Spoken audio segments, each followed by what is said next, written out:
Bonjour à tous.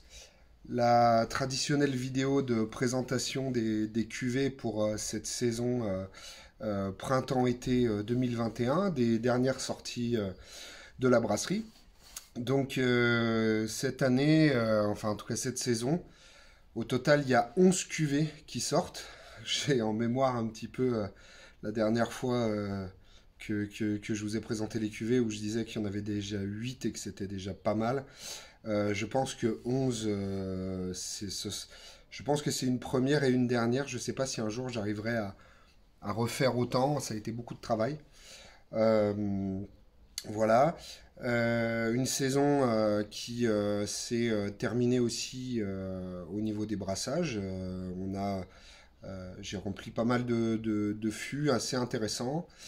J'ai travaillé aussi beaucoup de double vieillissement, donc d'abord des élevages en fût de vin avec des finitions dans des fûts un peu plus particuliers. Et du coup, voilà, une belle saison qui s'est achevée. Alors du coup, pour ces 11 cuvées qui vont arriver, je fais au mieux justement pour que tout le monde puisse les avoir dans les temps. Pour ces 11 cuvées, tout d'abord, la cuvée Solera, Symphonie Solera numéro 3, donc troisième tirage de la Solera à l'espagnol qui est en place dans la brasserie depuis le début, en tout cas l'intégralité des fûts chaque année depuis le début de la brasserie. Donc conditionné en 37,5 et en 75. Je profite de parler des formats pour vous dire aussi que dorénavant, l'intégralité de toutes les cuvées de la brasserie sont bouchées, en tout cas à partir du format 75 centilitres. C'était une volonté de beaucoup de personnes de pouvoir aussi avoir un bouchon, ne serait-ce que pour pouvoir coucher les bouteilles et travailler les vieillissements. C'était aussi une de mes volontés premières, mais voilà, la brasserie est petite et s'équiper pour faire ce genre de choses-là et les faire bien, ça prend du temps, ça nécessite aussi des moyens. Et voilà, donc du coup, ça y est, on est arrivé. Donc on a développé un bouchon spécifiquement pour la brasserie avec un bouchonnier qui est au Portugal qui travaille que ça. C'est un bouchon technique, donc c'est pas un bouchon c'est un bouchon qui est intégralement en liège, mais qui n'est pas en liège entier. C'est un bouchon technique, un liège reconstitué. Tout ça surtout pour éviter les goûts de bouchon. L'intégralité des cuvées sont garanties sans goût de bouchon. Voilà, et on a un petit peu logoté. C'était assez sympa de faire ça. Donc il y avait aussi des anciennes cuvées qui n'étaient pas encore bouchées, que j'ai reconditionnées avec un bouchon. Donc du coup, maintenant, tout est sous bouchon. Sauf les 37,5. Pourquoi? Parce que je veux garder l'accessibilité sur les cuvées en 37,5 centilitres. Ça permet à beaucoup de gens, parce que voilà, j'en produis un tout petit peu plus, donc que plus de gens les goûtent. Et ben, le coût d'un bouchon, c'est le même que ça bouche une 37,5 ou une 75. Et ça aurait fait exploser le prix de la 37,5, ce que je voulais pas. Donc pas de bouchon sur les 37,5. Ça vous permettra aussi de les déguster euh, plus facilement et de garder les 75 plutôt pour le vieillissement, éventuellement les magnums. Donc la Solera numéro 3, euh, profil pas forcément similaire à la numéro 2, tout simplement parce que là on a vraiment, j'ai la sensation en tout cas qu'on commence à vraiment avoir une bascule au niveau du vieillissement, ça commence vraiment à se sentir. L'arrivée d'ailleurs du foudre cette année m'amène à me poser la question de peut-être assembler les deux Solera, celle du foudre et celle en fût. Je sais pas encore, j'ai pas pris de décision et on va se laisser le temps de voir ce qu'on fera, mais voilà. Un travail qui a été super intéressant encore. Je le rappelle aussi, une cuvée qui est apte à la garde. C'est peut-être la cuvée qui va présenter le plus d'intérêt au vieillissement, en tout cas pas parasité par l'adjonction d'un fruit dont on chercherait à savoir s'il s'est bien conservé dans le temps ou s'il a simplement évolué. Donc Solera, numéro 3. Et voilà, 37,5, 75, quelques magnums. J'en ai pu en faire que très très peu. Mais voilà. Deuxième cuvée, qui est pour le coup, c'est un peu cette saison, la saison un peu du cœur, un peu plus personnelle. Je me suis beaucoup investi et donné dans les cuvées que j'ai sorties. Et donc il y a plein d'hommages, de clins d'œil à plein de gens. C'est un peu la saison des remerciements. Alors la première cuvée qui est un petit peu dans ce goût-là, c'est la cuvée qui s'appelle Muse. C'est la... Je ne sais pas si vous vous souvenez, il y a un peu plus d'un an, j'avais reçu pour la première fois une amphore en grès euh, où je voulais travailler justement des fermentations comme je le fais depuis quelques années maintenant, mais de travailler aussi des macérations. Et l'idée est née du travail des fruits toute l'année, avec des fois des fruits qui, une fois euh, séparés de la cuvée des mous et des bières au moment de l'embouteillage, ces fruits, généralement, je les presse, j'écarte les presses et il reste les mares. Et le travail sur les mares est très intéressant parce qu'on a quasiment plus de sucre et du coup tout le travail va être d'aller chercher une extraction sur des choses beaucoup plus, comment dire, je sais pas, un peu intellectuelles. Et du coup, pour cette première mise en bouteille de l'amphore, après un an d'élevage, c'est la cuvée la plus jeune d'ailleurs de cette série, de cette saison, puisqu'on est arrivé à ce que je voulais. Et donc Muse 2020, puisque les bières datent de 2020, les mous ont été faits en 2020, et l'intégralité des fruits utilisés, des mares de fruits, pardon, utilisées sont de 2020. Voilà, c'est une cuvée qui est, vous le verrez sur l'étiquette, mais qui est en hommage à une personne sans qui tout ça n'existerait pas. Et c'est bien la moindre des choses, et c'est un petit clin d'œil avec un peu de tendresse que je fais avec cette cuvée-là. Donc il y a une macération de mares de pinot noir, mares de chardonnay et quelques mares de cassis de la cuvée vendange 2020. Donc la bière est partie en fermentation et j'ai ajouté ces mares au moment des soutirages des autres bières. J'ai pas voulu justement préciser que c'était des fruits, voire des mares de fruits. Pour moi, le travail est plus sur l'objet de la macération. Donc, par contre, ce qui est très bien, c'est que cette cuvée-là va peut-être s'intégrer entre les Solera, les single casks, qui est le début des fruits. Je pense que c'est une bonne introduction au travail de macération que j'essaye de vous livrer ici.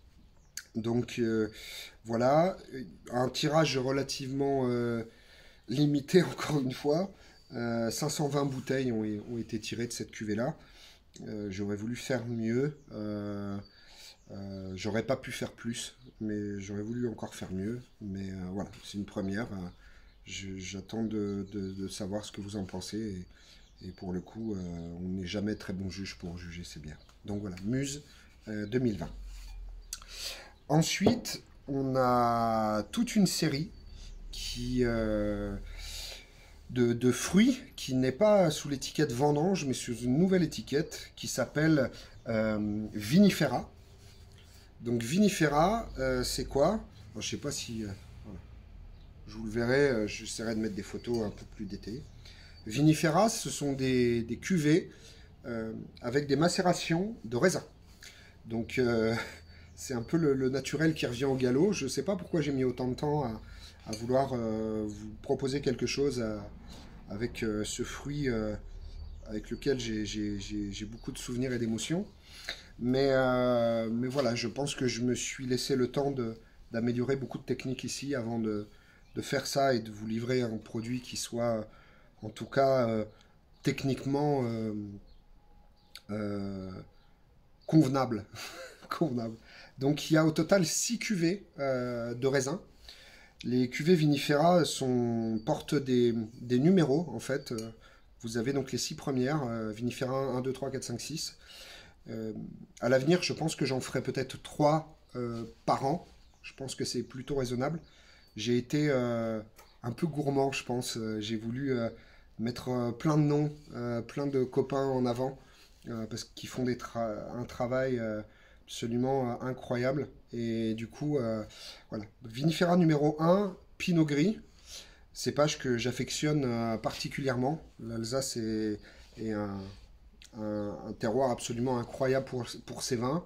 Et Antoine et son frère du domaine Henri Clé m'ont fait confiance et on a ramassé ensemble quelques kilos de ces pinots gris avec des maturités absolument incroyables. Et un travail comme je le fais aujourd'hui sur l'intégralité des fruits, un départ en macération carbonique à l'intérieur des tonneaux. Donc on met les raisins dans les tonneaux, on sature en CO2, on laisse partir en macération carbonique, puis on ajoute une bière de la saison de brassage précédente. Et donc du coup, une bière d'un an. Et là, des macérations sur l'intégralité des raisins qui ont été poussés jusqu'à 7 mois. La plus jeune, c'est 6 mois et demi. Et la plus vieille, c'est 7 mois et demi. C'était assez incroyable de pouvoir tenir autant de temps des macérations, d'aller extraire complètement les fruits.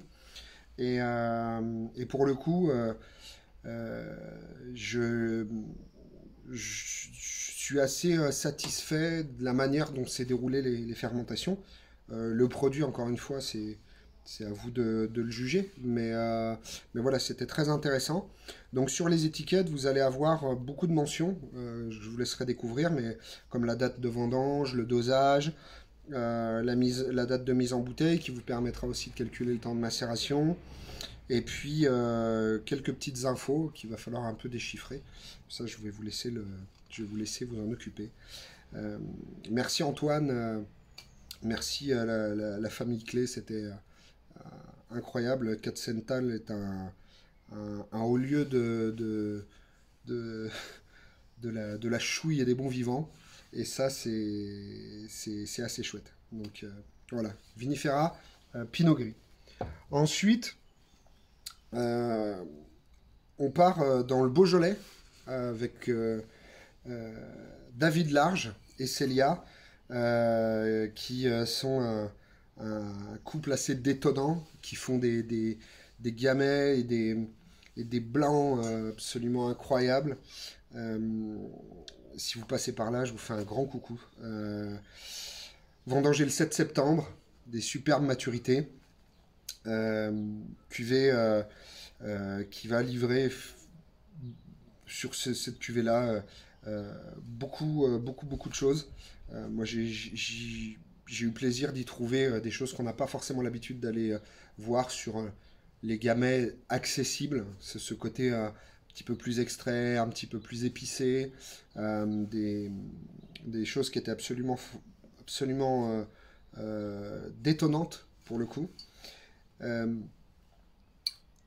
David Large, Célia, merci à vous. Franchement, ça a été un régal de travailler ça. Merci vraiment pour le partage. Et voilà, je vous invite à découvrir cette cuvée-là. C'est pas la seule macération que j'ai fait avec du gamay. Il y en a deux et je trouve que l'exercice va être intéressant justement de les comparer. Donc voilà, Vinifera numéro 2, David Large, Célia, gamay. Voilà, à partir de beaux raisins de chez eux.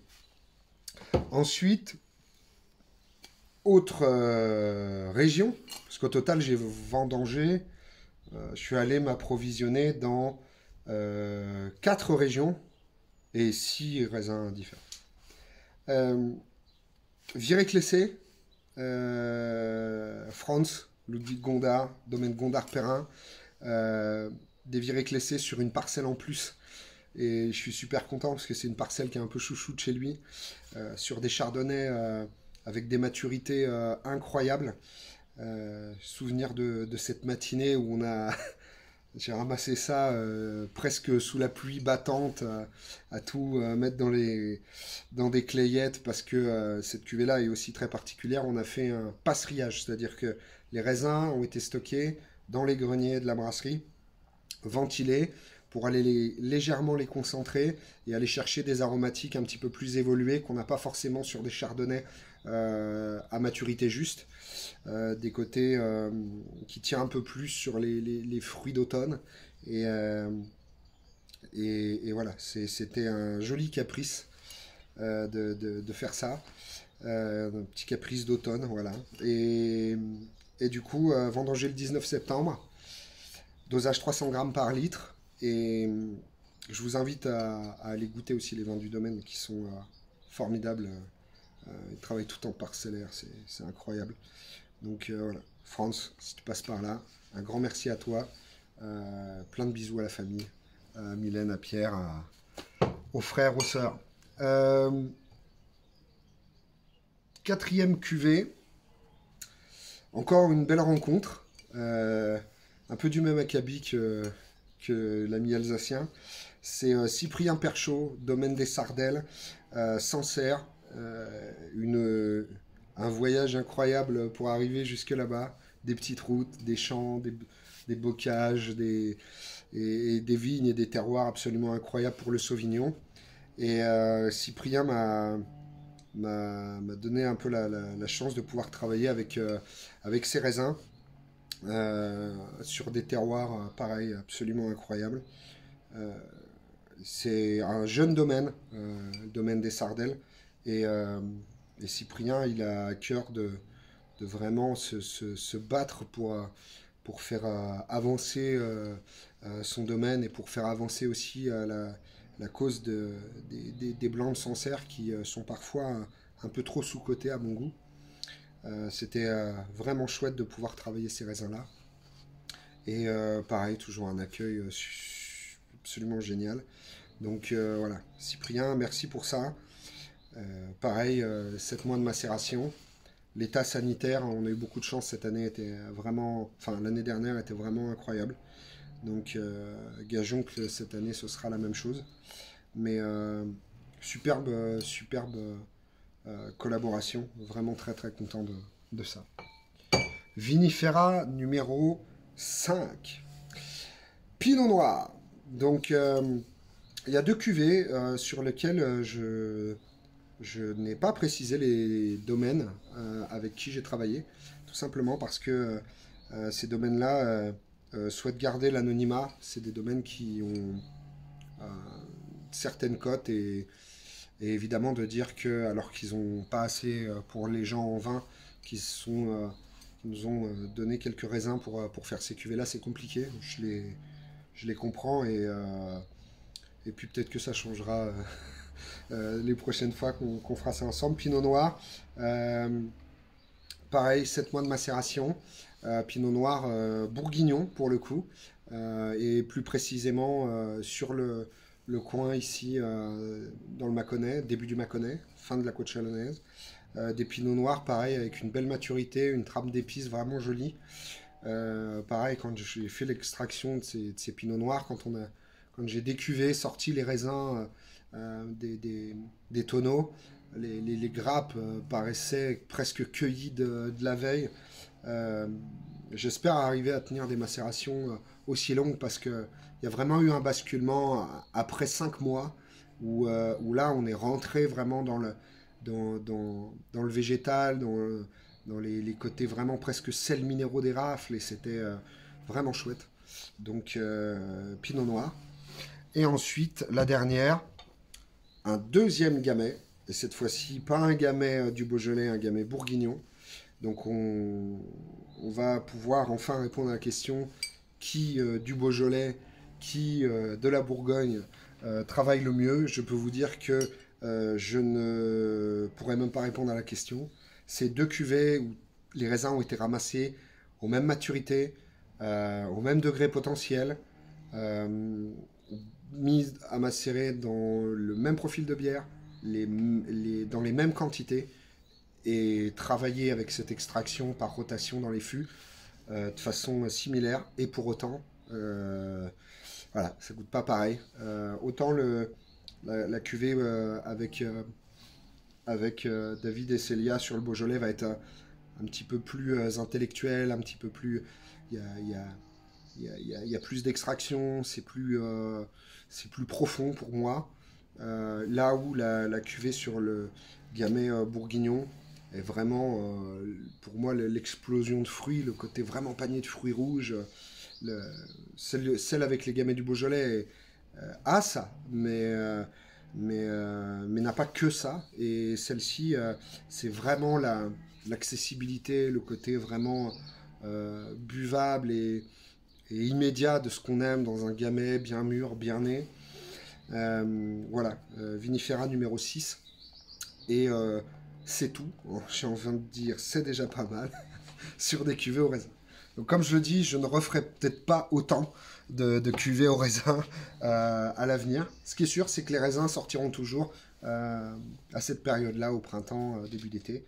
Et les autres fruits restent pour la fin d'été, début d'automne. En tout cas, ça arrive sur le marché à cette période-là. Autre cuvée, autre clin d'œil important pour moi, avant de parler de deux autres petites cuvées, c'est le tout premier, hein, je vais vous montrer aussi, c'est extrêmement simple l'étiquette, mais il n'y a pas besoin de plus je pense. C'est le premier millésimé pur, revendiqué tel quel, de la brasserie. Je suis arrivé dans la grange en 2018, en trimballant beaucoup de tonneaux derrière moi, et j'avais à cœur déjà de livrer les premières impressions de ce lieu-là, en faisant un millésimé qu'avec des fûts de 2018. Donc c'est un petit peu à contre-courant généralement des assemblages comme on les pense, avec des bières plus jeunes et plus vieilles. Là, ce sont que des fûts issus de cette année-là. Et 2018, c'est aussi une année assez marquante pour moi. Euh, L'arrivée d'un petit bonhomme qui est incroyable et qui nous étonne tous les jours. Et, euh, et voilà, j'avais envie de raconter un petit peu cette histoire-là. Donc, au départ, donc cette cuvée, c'est Constellation 2018. Pourquoi Constellation? Parce que bah, c'est plusieurs fûts qui ont composé ce millésimé. Donc, c'est un assemblage, mais issu que de fûts de 2018, avec des vieillissements particuliers. Il y a des fûts qui ont qui ont contenu par exemple les premiers essais que j'avais de cuvée Opus Equinox avec les macérations de marc, etc. Il y a beaucoup de choses. Euh, Ce qu'il faut retenir, c'est que au total, il y a 4 fûts à la base. 2 fûts de Pinot Noir, un fût d'Aligoté et un fût de Chardonnay, qui ont été ensuite transférés dans 3 fûts euh, très particuliers, qui sont un fût de Ratafia, qui est un, un mistel, un vin de mutage. Le ratafia, c'est quelque chose de très traditionnel chez nous. On prend du jus de raisin frais, on y ajoute de l'alcool vinique, souvent de la fine. Les Jurassiens font ça avec du marc, ça s'appelle le Macvin. Et du coup, ils font de l'élevage. Donc j'avais récupéré un fût de ratafia chez un ami chez qui j'ai appris beaucoup de choses aussi dans mon histoire, plutôt avec le vin cette fois. Et donc un fût de RRS, un fût de ratafia, et ensuite un fût de fine, donc un fût de spiritueux, donc la distillation des lies du vin, des lies fines du vin après les soutirages. Et ces 4 fûts de 2018 ont été... une partie de ces 4 fûts de 2018 ont été transférés dans ces 3 fûts, puis réunis dans un dernier fût, avant la mise en bouteille. Donc il y a beaucoup de choses, c'est très dynamique. C'est peut-être, en tout cas pour moi, et ça n'engage que moi, la cuvée la plus peut-être complexe, qui va aussi très bien vieillir, même demander du temps. Et l'intégralité des cuvées peuvent être ouvertes maintenant. L'apogée, peut-être pour les raisins, ça va être d'attendre 6 mois à peu près, le temps que tout se mette en place en bouteille. Ça, c'est déjà bon maintenant, parce que 2018, voilà, il y a 3 ans à peu près de vieillissement, pas complètement, parce que le tirage a été fait un petit peu en amont, on a laissé un peu vieillir les bouteilles. Voilà, mais c'est déjà prêt, et pour autant, il y a une capacité de garde folle sur cette cuvée-là. Euh, donc, Constellation 2018, un hommage et à la fois un hommage et un héritage à la fois. Voilà. Euh, Premier millésimé. Et on finit, enfin, par deux cuvées. La première qui est M et la deuxième qui est M. Ces deux cuvées-là, M et M, sont les deux prochains fûts de la première série qui a été entamée en- avec entamé cet automne. Donc cette fois-ci, pourquoi j'ai sorti ces deux ces deux cuvées-là en même temps? Parce que c'est deux bières qui ont été fermentées de façon spontanée dans des barriques et qui ont ensuite été transférées un peu plus tardivement dans des barriques d'aligoté sur lesquelles il y avait encore des lits. Donc la fermentation s'est faite de façon spontanée à la base et c'est simplement après l'élevage sur les lits d'aligoté euh, avec une mise en bouteille au bout de 18 mois pour chacune des deux et ensuite une garde très très longue dans les caves. Encore une fois, je ne peux pas garder toutes les cuvées autant de temps que je voudrais, mais voilà, ce sera normalement les cuvées ayant le plus de vieillissement en bouteille. Enfin, tout dépend du temps que je mettrai à sortir toute cette série. Mais voilà, on est à 3 sur 8 pour ces cuvées-là. Je vous laisserai les découvrir. C'est des cuvées qui sont dans des quantités de production qui sont tellement faibles parce que à l'époque c'était compliqué pour moi de vider l'intégralité d'une barrique. J'avais du mal à imaginer encore où est-ce qu'on allait et donc voilà, il y a eu très peu de bouteilles.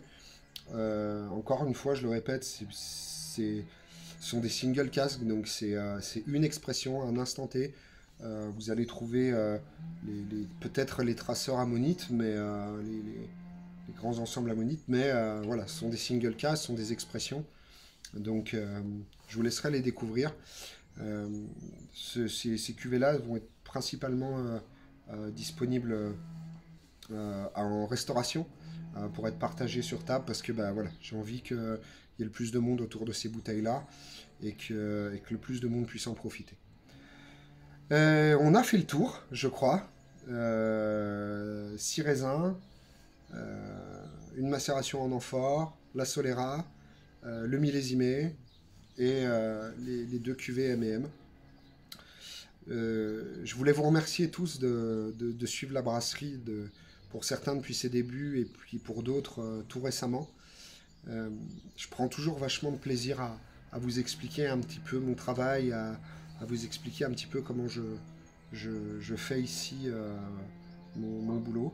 Et du coup, je voulais vous proposer aussi ce vendredi, alors ça dépend à laquelle date vous allez regarder la vidéo, mais ce vendredi soir, à partir de 17h30, 18h, de me rejoindre. J'ai envie de faire un live avec vous sur Instagram. Ça fait longtemps que j'ai pas fait de live perso. On me sollicite pas mal pour aller sur ceux des autres. Mais voilà, j'avais envie de répondre à vos questions, d'échanger éventuellement avec vous, et puis aussi de vous annoncer des choses, parce que la brasserie a un petit agenda qui se remplit un petit peu pour cet été et ce début d'automne, et du coup vous annoncer un petit peu ce que je vais faire en parallèle et avec évidemment la brasserie. Donc voilà, je vous dis à vendredi pour ceux qui pourront être là. Merci encore de suivre le travail de la brasserie. Je sais à quel point c'est compliqué. Toutes les régions de France n'arrivent pas forcément à avoir des bouteilles. Je vous prie de me croire que j'aimerais faire plus. Et, et pour le coup, j'essaye de faire au mieux. Merci vraiment encore et ben, je vous souhaite un bel été, une bonne reprise des terrasses, des restos. J'ai une petite pensée pour tous les restaurateurs qui sont en train de... Alors certains ont démarré, mais certains d'autres sont dans les starting blocks pour le 9 juin. Euh, voilà. J'espère aussi vous croiser à l'occasion d'autres choses. Je vous en parlerai justement vendredi à l'occasion d'autres événements. Et bah, d'ici là, portez-vous bien, euh, buvez de bonnes bières Et, et oui, moi, je veux dire encore merci de suivre la brasserie comme ça. J'espère que ces cuvées vous plairont. J'ai J'y ai mis beaucoup de choses dedans. Et puis j'espère que, ouais, que ça vous plaira. Allez, à très bientôt.